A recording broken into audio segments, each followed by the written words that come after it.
तो इससे आगे सूक्ष्म वेद क्या बताता है? मुल्ला माया मग में बैठी हंसा चुन चुन खाई, ये ज्योत स्वरूपी कहे निरंजन में ही करता भाई। एक न करता दो ना करता नौ ठहराए भाई। इनकी अकल देखो, कहते एक भी भगवान नहीं, ये 9 अवतार 9 भगवान मान बैठे। और 10वां आने वाला है निकलंक नाम से, जिसको कल की अवतार कहते हैं। कहते हैं वो भी ऐसे ही नाच कूद के अपने कर्म बिगाड़ के दुनिया को मार के अपने कर्म खोटे करके और चला जाएगा। फिर ये 84 लाख योनियों में चले जाएंगे। सत कबीर दुहाई कि एक सच्चा भगवान है तो कबीर साहिब है, और कोई परमात्मा अविनाशी नहीं है, और कोई सत साहिब नहीं है। आज का जो प्रसंग है कि परमात्मा कौन है, उसको हम कैसे सिद्ध करें, कहाँ से प्रमाणित हो,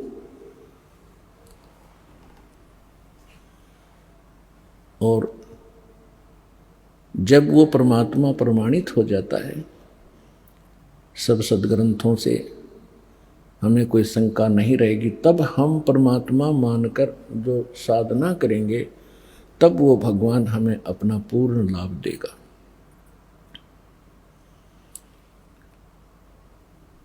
तो प्रसंग चल रहा है कि सच्चा साहिब और सच्चा गुरु, ये दोनों ही मिलेंगे तभी हमारा कल्याण होगा।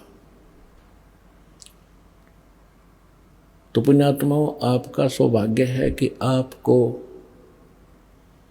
मानव शरीर प्राप्त, जो प्राणी के लिए अति दुर्लभ बताया।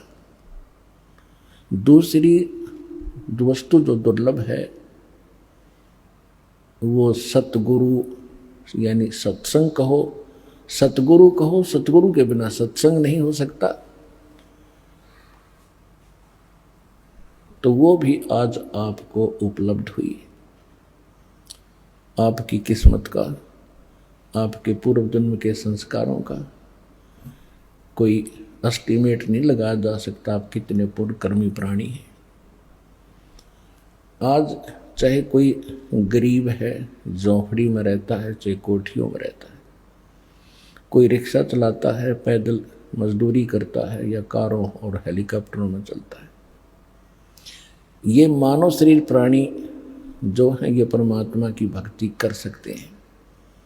और दुर्भाग्य उनका अभी जो खिलौनों से ही खेल रहे हैं। सौभाग्य आपका जो भगवान से परिचित हो चुके हैं और इस मार्ग पर अग्रसर हो लिए। अब जैसे 2 प्रकार से ये मानव शरीर आपको प्राप्त होता है, एक तो पूर्व संस्कार से, और एक टर्न वाइज होता है। टर्न वाइज का अर्थ है कि 84 लाख प्रकार के प्राणियों में सब कष्ट उठा के उसके बाद एक मानव शरीर मिलता ही मिलता है, ऐसा विधान है प्रभु का। तो जो इस प्रकार से आए हुए प्राणी हैं, जो टर्न वाइज यानी नंबर वाइज जिनका जन्म हुआ मनुष्य का, तो वो जल्दी सी भक्ति ग्रहण नहीं करते। और जो पिछले जन्म में संस्कार से मनुष्य थे, अब भी मनुष्य पैदा हो गए हैं, तो वो ऐसे मनुष्य जन्म उन्हीं का होगा जो पिछले जन्म में भी कोई ना कोई भक्ति साधना कर रहे थे। तो उनके अंदर एक लगन प्रेरणा न्यारी होती है परमात्मा की तरफ, उनकी पहले से रुचि होती है, जन्म से ही होती है। तो इसी प्रकार फिर मानव शरीर के अंदर प्राप्त प्राणियों को फिर एक और 2 प्रकार की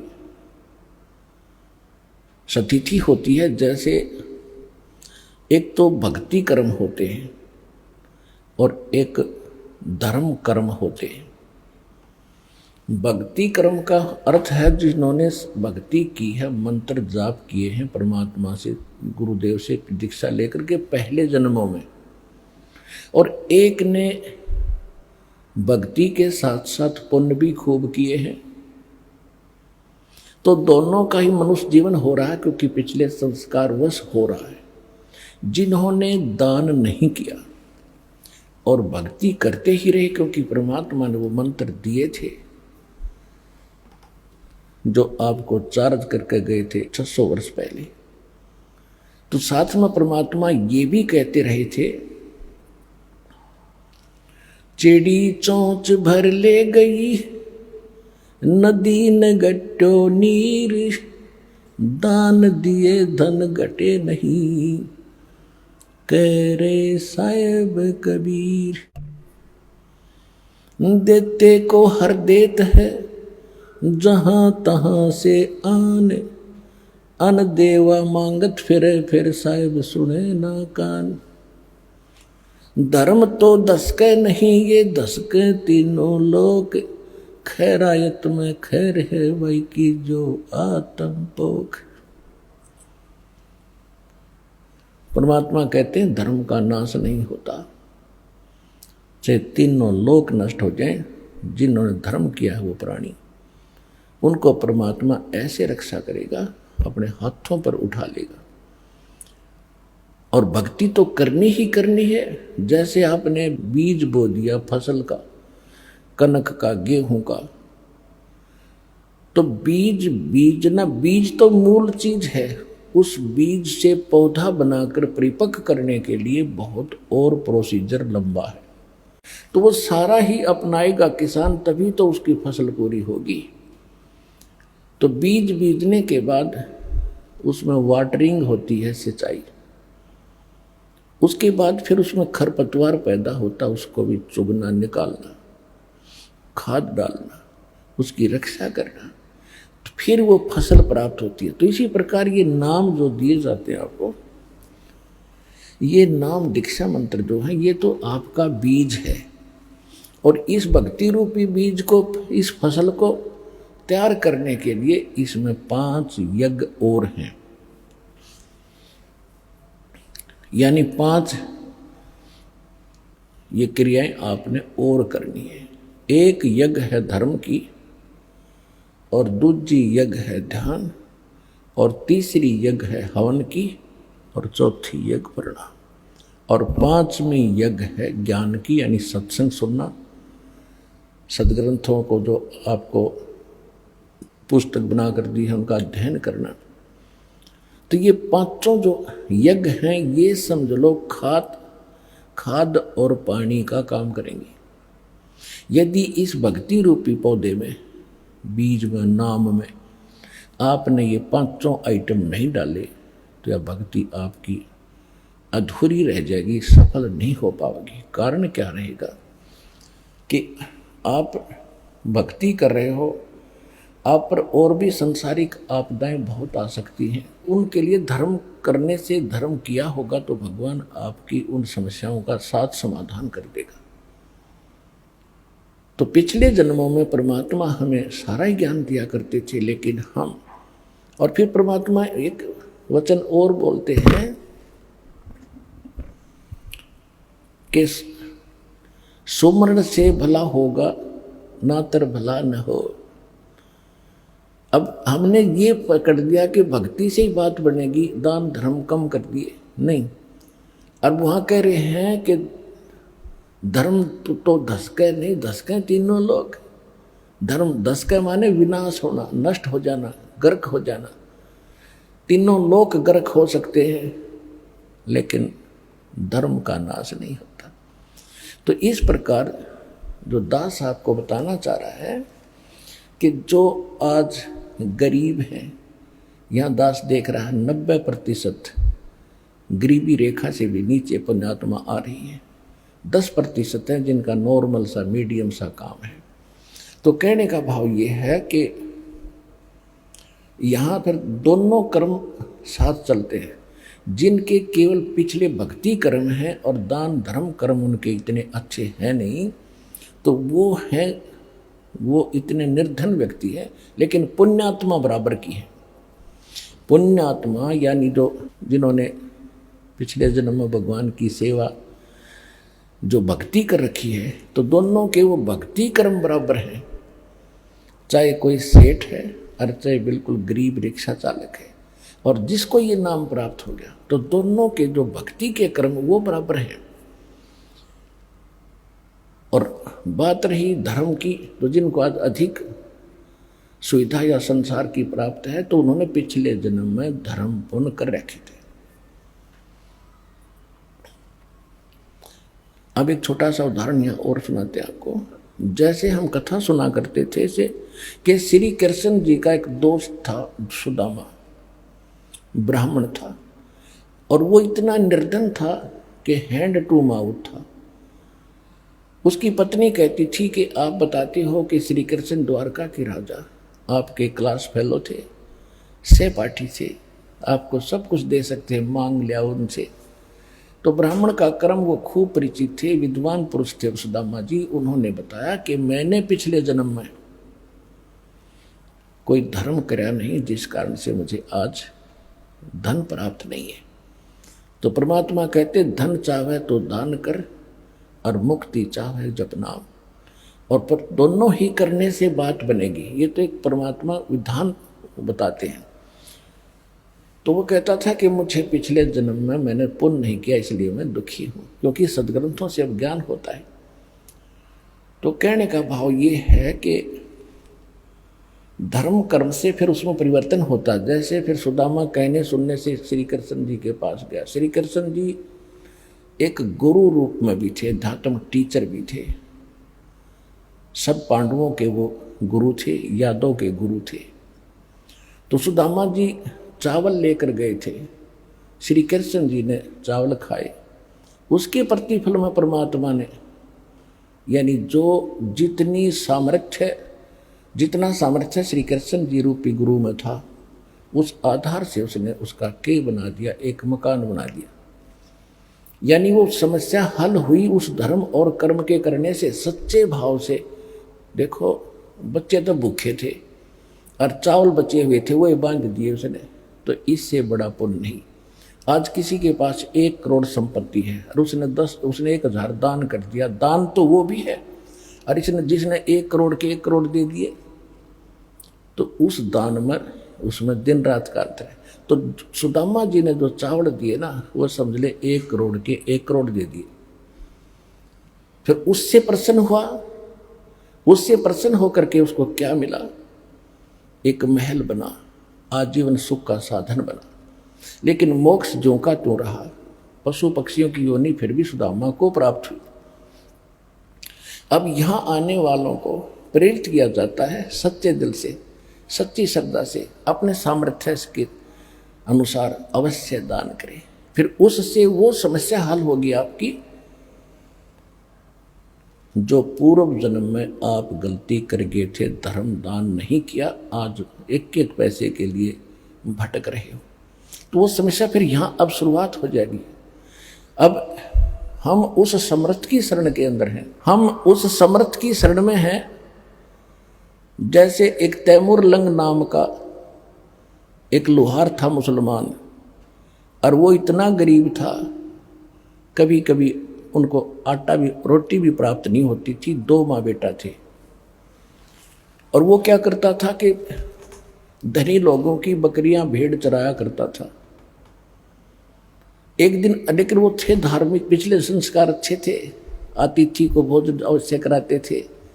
आप भूखे रह जाते थे, अतिथि को खाना खिलाकर सोते थे। तो इसी प्रकार परमात्मा वहाँ पहुँच गए एक जिंदा महात्मा के रूप में, जिसमें तैमूर लंग बकरियां चरा रहा था। वहाँ जाकर उनके पास वृक्ष के नीचे बैठ के भगवान तैमूर लंग ने कहा, महाराज भोजन की सुनाओ। परमात्मा ने कहा, भाई भोजन खाऊंगा।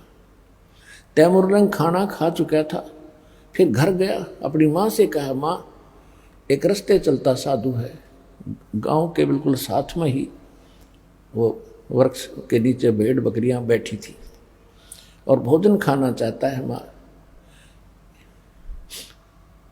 घर के अंदर केवल 2 रोटी, 1 रोटी का आटा था, और बना कर माँ ने रोटी ने बोली, बेटा मैं भी चलूंगी, साधु के दर्शन कराऊंगी। लेकर लोटा पानी का, 1 रोटी घर में बची थी, आटा वही बना के चल पड़ी। परमात्मा से खाने की प्रार्थना की, भगवान खाना खाने लगे। इतने में माँ ने बार बार कहा उसकी कि महाराज हम बहुत निर्धन हैं, महाराज हम बहुत दुखी हैं, कभी कभी तो आटा भी नहीं मिलता हमें। परमात्मा ने रोटी खा के पी का लोटा पानी का, एक बकरी बांधन की बेल पड़ी थी चैन सी, पतली पतली सी होती, उसको 4 बार मोड़ ली। वो इतनी पकड़कर उसके बच्चे का कड़मा मारी, उठ कर 7 मारी, 1 2 3 गिन के 7, और फिर मारे लात, और फिर मारे मुक्के। अब उसकी माता ने सोचा कि कोई मेंटल साधु था, पागल है, मैंने इसको बार बार छेड़ दिया, टोक दिया, इसने गुस्सा हो गया, और साधु पता नहीं बद्दुआ भी दे दे। हाथ जोड़ कर कहने लगी, महाराज मेरे बेटे से कोई गलती बन गई? परमात्मा बोले, नहीं माई, तेरे बेटे का जो पहले मैंने 7 सांकड़ मारी है ना, ये चैन मारी बेल, तेरे बेटे तैमुरलंग को 7 पीढ़ी का राज बख्श दिया मैंने, और जो मुख के लात मारी है उसके बाद तुम्हारे राज्य टुकड़ों में बट जाएगा। यूं कह रहे थे तो माई सोच रही थी तो कति पागल आदमी है, मेंटल, खाने को रोटी नहीं, हर मन सुखी आशीर्वाद दे रहा है कि 7 पीढ़ी का राज दे दिया। इतने में परमात्मा अंतर्ध्यान हो गए। अंतर्ध्यान हुए तब देखा चारों तरफ, उन्होंने सोचा तो फरिश्ता था, लेकिन यह बात गले नहीं उतर रही थी कि मेरा बेटा राजा बन जाएगा। कहते साधु वचन उल्टे नहीं, चाहे पलट जाओ ब्रह्मांड। उसके बाद वो तैमुरलंग राजा बना। दिल्ली के अंदर इतिहास गवाह है, दिल्ली तक को अपने काबू में कर लिया था, और यहाँ पर अपना एक नौकर बिठा दिया था दिल्ली के सिंहासन पर, वो उसको टैक्स देता था। तैमुरलंग के बाद उसका पोता बाबर दिल्ली का बादशाह बना, उससे लगातार 5 पीढ़ी औरंगजेब तक तैमुरलंग का शासन रहा। औरंगजेब के बाद ये टुकड़ों में उनकी पीढ़ी अलग अलग राज्य बट गए थे। रोटी तैमुरलंग को दीनी, तात 7 बादशाही लीनी। आप अन्नदेव की आरती में पढ़ते हो तो पुण्यात कहने का भाव ये है दास, जो आपको आज आध्यात्मिक जो प्रवचन सुनाना चाहता है, कि जो पिछले गलतियां कर चुके हैं और अब दान धर्म ना करके आज बहुत दुखी हैं, बहुत बड़ी समस्या रोजी रोटी की उनके सामने, इस समर्थ के पास आने के बाद ये समस्या नहीं रहेगी। पर समस्या ये रहेगी कि आपको विश्वास कब होगा कि कबीर इज गॉड। जिस दिन आपका हृदय मान लेगा, सुनी सुनाई बातों से नहीं बनेगी बात। आत्मा का साथी है भगवान, इस मन का साथी नहीं है। मन तो काल का एजेंट है, और परमात्मा की भक्ति से इस मन को भी आत्मा अपने अनुकूल करेगी। अब तो ये आत्मा के ऊपर बैठा है, इसने आत्मा को अपनी वाहन बना लिया, और जहाँ पकड़ के ले जाता गंदे कर्म करा के इसके सहारे चल रहा है। फिर आत्मा इसके ऊपर बैठेगी, और इसकी स्पीड बहुत से टट्टू की, इस मन की बकवादों में भी इतनी स्पीड है, और जब ये अच्छे काम पर लगाएगी इसमें भी इसकी इतनी ही स्पीड है, इसके ऊपर बैठा देगा भगवान आपको। तो कहने का भाव दास का ये है कि आपको यहाँ आकर के ये ज्ञान सुनाया जाता है, तो अब आप दान कर रहे हो, दास देख रहा है, कोई तो 10 रुपये की मुश्किल से उसका दान करने की हिम्मत बनती है, और फिर दास देख रहा है कि दूसरी तीसरी बार आता है तो 1000 रुपये चढ़ा रहा वो व्यक्ति। आत्मा गदगद हो जाती है कि मालिक ने सुन ली इस अपनी आत्मा की, क्योंकि परमात्मा का विधान है। कहते हैं आप 1 रुपया दान करोगे, 1000 देता दाता आपको। जो दान आप यहाँ करते हो वो आपका नहीं, वो तो भगवान का हो गया, आपका नहीं रहा। उसके बदले में आपको तो 1000 मालिक ने उसी समय लिख दिया आपके अकाउंट में, लेकिन वो अकाउंट आपको दिखता को नहीं।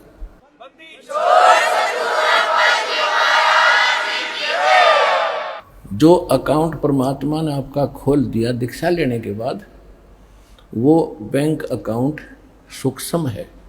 आपके अंतःकरण में एक मैसेज पहुंच जाता है, भगवान के ऊपर आपकी एक और फाइल है, उसमें ये मैसेज ऐड हो जाता है। आपने 1 रुपया दान करा, 1000 आपके खाते में लिख दिया। तो जो पैसा आपका था वो यहाँ चढ़ाया हुआ पैसा आपका नहीं है, ये परमात्मा का हो गया। और इस परमात्मा के पैसे को आप सदुपयोग करो, यहाँ दुरुपयोग ना करना इसका। जो यहाँ भी सेवादार है, आने वाले भी जो कई बार देखा है थोड़ी बहुत त्रुटियाँ ये कर देते हैं, तो आपने सावधान रहना पड़ेगा। ये धनी का पैसा है, आपको तो दे दिया मालिक ने उसी समय, ये नहीं रखता अपने पास। ये तो पूर्ण परमात्मा है। कहते हैं चारों युगों में देख लो हमने किसका रक्षा मार। द्रौपदी ने 1 बिलांत का कपड़ा दिया था, 9 इंच ढेर लगा दिया उसका। सुदामा ने 4 चावल फुकवाए थे, महल बना दिया। तैमुरलंग ने 1 रोटी दी थी, उसको 7 पीढ़ी का राज बख्श दिया। तो कहते चारों युगों में देख ले हमने किसका रक्षा मार, हमने किसका लेकर ना दिया हो मारना, यानी कोई पैसा लेकर ना देने को, उसने पैसा मार लिया मेरा। तो परमात्मा कहते चारों युगों में देख ले हमने किसका रक्षा मार, हमने किसी का पैसा रखा नहीं।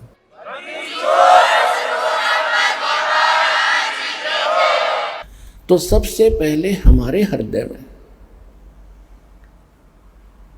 ये समाना चाहिए कि हु इज गॉड, परमात्मा कौन है।